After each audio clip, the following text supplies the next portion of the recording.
हम और आप दिगंबर जैनाचार्य विरचित जैन व्याकरण कातंत्र रूपमाला का अध्ययन कर रहे हैं।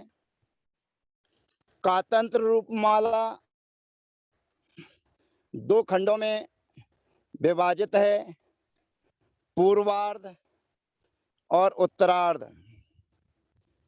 उत्तरार्ध में सार्वधातुक, असार्वधातुक और कृदंत, ये 3 भाग विभाजित किए गए हैं।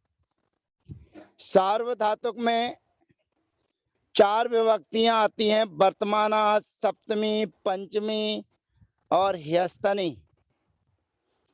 असार्वधातुक में 6 विभक्तियां आती हैं, अद्यतनी, आसी, स्वस्ति, भविष्यति, क्रियाति, पत्ति, भविष्यन्ति। अब इन 6 विभक्तियों को असार्वधातुक कहा जाता है। और असार्वधातुक में सार्वधातुक और असार्वधातुक में थोड़ा अंतर ये है कि वहां पर प्रत्येक धातु को वर्तमाना, सप्तमी, पंचमी और ह्यस्तनी 4 विभक्तियों में रूप चलाते थे। अब यहाँ पर केवल अद्यतनी, एक धातु का प्रयोग अद्यतनी में ही करना है। पर हमें ये ध्यान रखना है कि जिन धातुओं का प्रयोग यहाँ पर किया जा रहा है, उन धातुओं की जो 4 विभक्तियां आपने पूर्व में पढ़ ली हैं, उसी के साथ इनका संबंध जोड़ना है। यानी कि हम आपसे कहेंगे कि भू धातु के रूप चलाइए, तो भू धातु के रूप आपको सार्वधातुक, वर्तमाना, सप्तमी, पंचमी, ह्यस्तनी उनमें चलाने आने चाहिए। और अद्यतनी जो प्रयोग चल रहा है उसमें भी चलाते बनते रहना चाहिए। जो धातुएं आपके बीच में नई आती जाएंगी, जो धातुएं सार्वधातुक प्रकरण में नहीं कही गई हैं और यहाँ पर उन धातुओं की चर्चा चलती है, या जो धातुएं सार्वधातुक में कही गई हैं अब यहाँ नहीं कही जा रही हैं, तो उन धातुओं को भी अद्यतनी में प्रयोग सिद्ध करना चाहिए। इतना आपसे बन जाना चाहिए। तो यहाँ पर अद्यतनी में आज हमारे बीच में डू 25वें पाके धातु हमारे बीच में आ रही है, क्योंकि आचार्य भगवान तो सर्वप्रथम परस्मैपदी धातु कहते हैं, फिर आत्मनेपदी धातु कहते हैं और उसके बाद में उभयपदी धातु कहते हैं। ये तीनों धातुएं भुवादि गण की हैं। फिर आप प्रश्न करेंगे कि अद्यतनी में आचार्य भगवंत ने पहले भुवादि गण की भू धातु कही, फिर उसके बाद में अदादि गण की इण गतौ इंग अध्ययने धातु कही, और फिर आप कहेंगे कि जोहोत्यादि गण की दासंज्ञक धातु कही, और उसके बाद में पच धातु कह रहे हैं। तो ऐसा क्यों? तो आपको समझा दें, आचार्य भगवंत ने भुवादि गण की धातुओं का क्रम जो है वही आपके बीच में रखा है। भुवादि गण की धातु भू धातु में जो कार्य होता है और वही कार्य जिन धातुओं में होता है, उन धातुओं को आपके बीच में रखा है। जैसे इणिक, स्ता, दा, पिबती, भूभ्या, सिचा, परस्मै ही, यह सूत्र मूलतः भू धातु के लिए है, लेकिन भू धातु को समझाने के निमित्त इनमें जो धातुएं आ गई, इणिक, स्ता, दा, पिबती, भूभ्या, तो इन धातुओं की भी चर्चा आपके बीच में की है। इसका मतलब ये नहीं समझिए कि आचार्य भगवंत ने अपने क्रम परिवर्तित कर दिया। क्रम परस्मैपद, आत्मनेपद और अब उभय पद, ये पच धातु हमारे बीच में है। और पच धातु जब हमारे बीच में आ जाती है तो इस अत्यतनी में दो काम मुख्य होते हैं। सिजत्यन्याम सूत्र से सिच होता है और सिच में से सा शेष रहता है, बाकी का ई और चा का अनुबंध लोप हो जाता है। उसके बाद में इडागमो सार धातु कस्य आदि व्यंजन आदि रहकारादे सूत्र के माध्यम से इट का आगम होता है। किन्हीं धातुओं में इट का आगम सुरक्षित रहता है, किन्हीं धातुओं में इट के आगम का निषेध हो जाता है। वही क्रम हमारे बीच में पच धातु के साथ में चलेगा। पच धातु हमारे बीच में है, उभयपदी है, लेकिन उभयपदी होते हुए सर्वप्रथम हम परस्मै पद में इसकी प्रक्रिया आपके बीच में रख रहे हैं। उसके बाद आत्मनेपद की चर्चा करेंगे। तो सर्वप्रथम दू 25वें पाके धातु यानी कि पच शेष रहता है, बाकी सबका अनुबंध हो जाता है। पच धन दी, दी में ई का अनुबंध हो जाएगा, दा बचेगा। तो दो सूत्र जो सबसे पहले लगते हैं वो हमें पहले लगाने हैं। सिजत्यन्याम से सिच प्रत्यय, सिच में से सा बचेगा, पच धन सा धन दा। अब यहाँ पर इडागमो सार धातु कस्यादि व्यंजन आदि रहकारादे सूत्र से इट के आगम की प्राप्ति है। अब इट के आगम की प्राप्ति होने पर जब प्राप्ति होती है तो निषेध होता है, और जब कोई कार्य करना होता है तो वहां पर प्राप्ति न कहकर इट का आगम कहते हैं। इट का आगम कहेंगे यानी कि इट का आगम हो रहा है। और आपने कहा कि इट के आगम की प्राप्ति, तो फिर प्राप्ति कहने पर आपको निषेध करने वाला सूत्र सामने रखना पड़ेगा। इसलिए शब्दों का प्रयोग करते हुए व्याकरण की भाषा का प्रयोग करें। इट के आगम का निषेध होता है तो प्राप्ति बोले, और इट का आगम होता है उसमें कोई बाधा उत्पन्न नहीं आती होती है तो बोलेंगे इट का आगम। बस इतना ही बोलना है, उससे आगे नहीं। इट का आगम होता है ये समझाने के लिए है, लेकिन आप बोलेंगे इट का आगम। तो यहाँ पर हम पच धातु से इट के आगम की प्राप्ति कर रहे हैं। प्राप्ति कर रहे हैं इसका मतलब कोई निषेध करने वाला सूत्र हमारे बीच में है, और निषेध करने वाला सूत्र हमारे बीच में आता है पची, मुची, सिची, बिची, रिची, शेषात, चात। यह सूत्र हमारे बीच में है पची, मुची, रिची, बची, बिची, सिचे, चात। इन धातुओं को अब ये ध्यान रखना, ये चात कहने का मतलब है कि चार जिनके अंत में है ऐसी धातुएं। तो ये चकारांत चा अंत में वाली धातुएं 6 हैं, और इसकी टीका में लिखा हुआ है एभ्या पंचे पंचभ्या। अब इनको थोड़ा संशोधन अपने को करना है।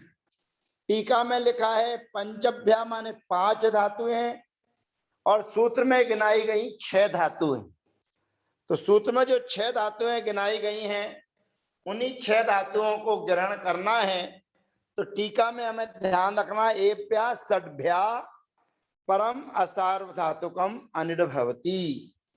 ये 6 धातुएं पची, मुची, रिची, बची, बिची, ये ई उच्चारण के लिए है, ध्यान रखना।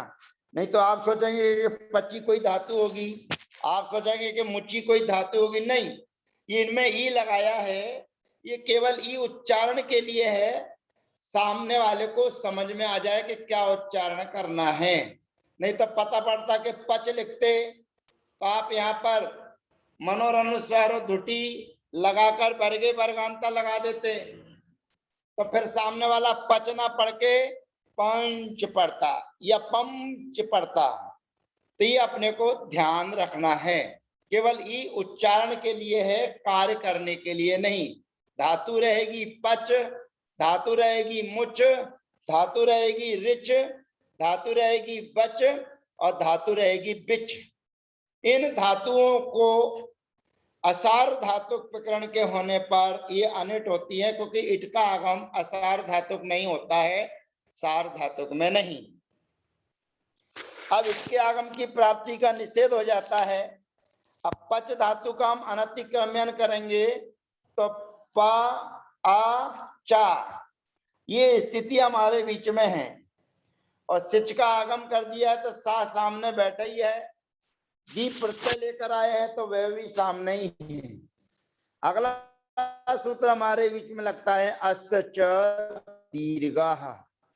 ये ध्यान रखना, अस्य माने उपदा में रहने वाला जो आ या पच धातु की उपदा में आकार है, तो पच धातु की उपदा में आकार है, उसके लिए दीर्घ आदेश होता है। अब इस सूत्र की थोड़ी सी व्याख्या अच्छे से समझ लीजिए, नहीं तो आप केवल याद करेंगे अस्य च दीर्घः, इतने से काम नहीं चलने वाला है। सूत्र के आगे पीछे हमें विचार कर लेना चाहिए कि हमें क्या करना है और क्या नहीं। सूत्र की टीका कहती है व्यंजनांता नाम, सर्वप्रथम व्यंजन अंत में होना चाहिए। तो यहाँ पर पच धातु में चा व्यंजन अंत में है। दूसरी शर्त है अनिटाम, वह धातु अनिट होना चाहिए, यानी कि इट से सहित नहीं होना चाहिए, यानी कि सेठ धातु नहीं होना चाहिए। तो ये अनिट है। अनिट इसलिए है कि पची बची रिची बची बिची सिचे चात सूत्र से इट का आगम का निषेध हुआ है। तो जहां इट का आगम का निषेध होता है उन्हें अनिट कहते हैं, और जहां इट का आगम हो जाता है उसे सेठ कहते हैं, और जहां पर विकल्प से इट का आगम होता है उसे बेट कहते हैं। ऐसा जानना चाहिए। तो यहाँ पर व्यंजन अंत में हो, अनिट धातु हो, और उपदा में अस्य माने आकार हो। तो ये तीन शर्त मिल गई, और उसके बाद में चौथी शर्त है कि सिच परस्मै पद। जो सिच है वो होना चाहिए, लेकिन कौन सा होना चाहिए? परस्मै पद संबंधी। यदि मान के चलो सभी शर्तें मिल रही हो, व्यंजन अंत में हो, अनिट धातु हो, उपदा में आकार हो, और आत्मनेपद संबंधी सिच हो, तो ये सूत्र नहीं लगेगा। ये ध्यान रखना है, चार चीजों को देखना है। अस्य च दीर्घा, अस्य च दीर्घा कहता है चार चीजें कौन कौन सी होना चाहिए? सर्वप्रथम व्यंजनांत धातु होना चाहिए। व्यंजन माने 23 व्यंजन होते हैं, कादीनी व्यंजनानी, तो ककारादीनी व्यंजनानी। अब उसके बाद में दूसरी शर्त है कि धातु अनिट होना चाहिए। तो धातु में इट का निषेध हो गया है, पची बची रिची बची बिची सिचेस चात। तीसरी शर्त का उपदा में अस्य माने आकार होना चाहिए, अंत्यात पूर्व उपदा। तो हमने देख लिया कि उपदा में आकार है। फिर चौथी शर्त देखना है कि परस्मै पद सिची। तो मेन तो ये देखना है कि सिच होना चाहिए, और सिच होना चाहिए तो कौन सा है? आत्मनेपदी है कि परस्मैपदी है? अगर सिच पहले देखने के बाद आपने आत्मनेपद और परस्मैपद देखने के बाद फिर उसको देखना है कि उसमें व्यंजन है या अनिट है। ये चीजें देखने की बात है। सिच पहले देखना। अब मान के चलो सिची ना हो और उसके बाद आप देखें कि व्यंजन अंत में है, फिर आप देखें कि इट के आगम का निषेध है, फिर आप देखें कि अस्य अकार उपदा में है, फिर सामने बाद में आपने देखा अरे सिच तो यहाँ है ही नहीं है। तो मेन चीज है सिच, और वो भी परस्मै पद का सिच हो, तब उसके बाद में देखना के धातु के अंत में व्यंजन हो, फिर देखना के धातु अनिट हो, और फिर देखना के धातु की उपदा में अकार हो। तो ये चारों शर्तें पच धातु में मिल गई। तो पच में रहने वाला जो आ है वे दीर्घ हो जाएगा, पांच बन जाएगा, पा आचा पांच। ये बन जाने के बाद अब हमारी स्थिति है पा आ चा सा दा। अगला सूत्र आता है सिचाह। इन सूत्रों का अर्थ भी, सूत्र छोटे छोटे हैं, सूत्र में कुछ नहीं लिखा हुआ है कि क्या करना है क्या नहीं करना है। अस्य च दीर्घा, केवल यही कह रहा है कि आ को दीर्घ करना है। अब कौन से आ को दीर्घ करना है, उपदा वाले को करना है कि अंत वाले को करना है, व्यंजनांत अंत में हो उसको करना है। तो ये सूत्र कुछ नहीं कह रहा है। ऐसे ही सिचा केवल इतना कह रहा है कि सिच के होने पर अब क्या होना चाहिए, सिच के बाद इतना कह रहा है। तो कह रहा है सिचा परियो दिश्यो हो, सिच से दी और सी के होने पर दो चीजें देखना है। सिचा सूत्र कहता है दी और सी के होने पर, तो यहां पर आपको क्या मिली, दी मिली। मध्यम पुरुष में आप सी लेकर आएंगे तो सी मिलेगी। कहते दी और सी के आदि में ईद भवती, बड़ी ई और हो जाती है, यानी कि बड़ी ई आ गई। अब इट के आगम का तो निषेध हो गया है, ध्यान रखना। इसलिए आपकी स्थिति है पा पा आ चा सा ई दा, ये आपकी स्थिति मौजूद है। अब आप मेन सूत्र जो पुराने जमाने से हमारा साथ दे रहा है, अड धात्वादर ह्यस्तन्य दत्तनि क्रियाति पत्ति सु, इस सूत्र से धातु के आदि में अटका आगम कर देंगे। अब हमारी स्थिति है अपाच, उसके बाद में सा, उसके बाद में ई, और उसके बाद में दा। अब हमारा एक सूत्र और पीछे जो हम पढ़ चुके हैं, चवर्गस्य की रसवर्णे, चवर्गस्य की रसवर्णे सूत्र कहता है कि सामने असवर्ण हो। असवर्ण का मतलब है चवर्ग के सामने चवर्ग नहीं होना चाहिए, या चवर्ग का जो उच्चारण स्थान है ऐसे उच्चारण स्थान वाले नहीं होना चाहिए, चूहे सानाम तालु। तो कहते हैं असवर्ण के होने पर जो चवर्ग है उसको की, या तो की माने कवर्ग आदेश होता है या मात्र की होता है। जो भी काम होगा अगले वाले सूत्र से परिवर्तन हो ही जाता है। इसलिए अपन एक अक्षर गिन के चलें कि की माने का होता है, पहला अक्षर है तो पहला ही कर दिया जाता है। अब हमारी स्थिति हो गई अपाक धन सा धन ई धन दा। नारी कर परा प्रत्यय विकारा गमस्ता सी सम नु विसर्जनीय सांतरोपी। उस सूत्र के माध्यम से जो दंत सकार है उस दंत सकार के स्थान पर मूर्धन्य सकार आदेश हो जाएगा।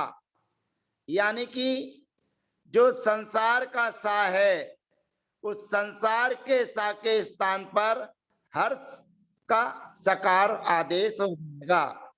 और फिर उसके बाद में एक सूत्र और आता है कासा योगे छा।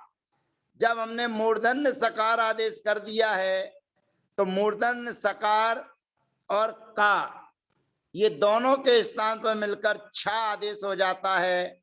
अब व्यंजन मत्सरम परवर्णम नयेत लगाएंगे तो पहला प्रयोग बन जाएगा अपाक्षित।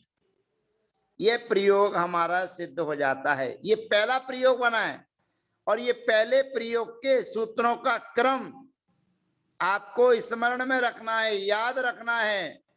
पुनः एक बार रिवीजन कर रहे हैं, अपाक्षित कैसे बना, क्योंकि पहला प्रयोग आपसे बन जाएगा तो आगे के प्रयोग आप अपने आप बनाते चले जाएंगे। जिन सूत्रों का जो अर्थ है उन सूत्रों को समझते चले जाएंगे तो आगे किसी की भी बनाने की या बनवाने की सहायता लेने की जरूरत नहीं है।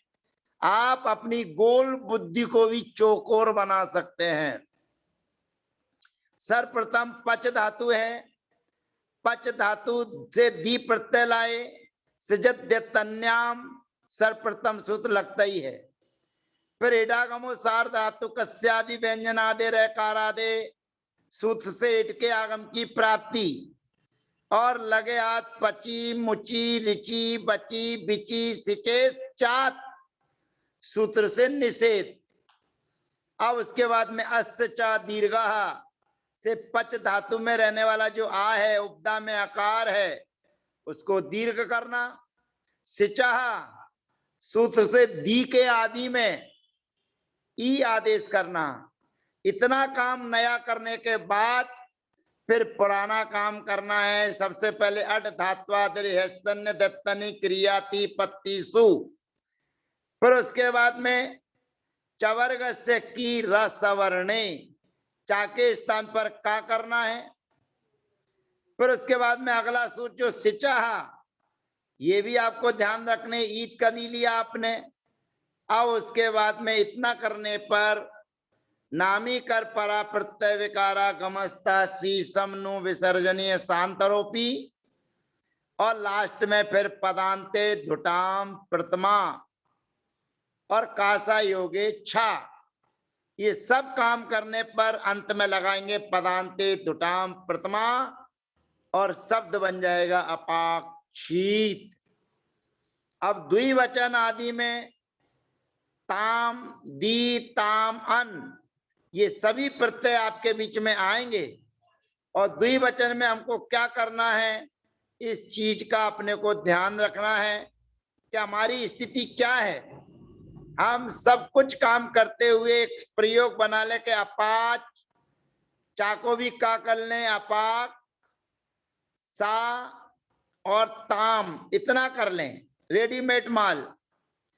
सिच का आगम कर लें, इट का आगम की प्राप्ति करके उसका निषेध कर लें, उपदा के आकार को दीर्घ कर लें, धातु के आदि में अट का आगम कर लें, चा के स्थान पर का आदेश कर लें। इतना काम तो आपको हर प्रत्यय में कर लेना, तब आपकी स्थिति है अपाक धन सा धन ता, ताम माने ता।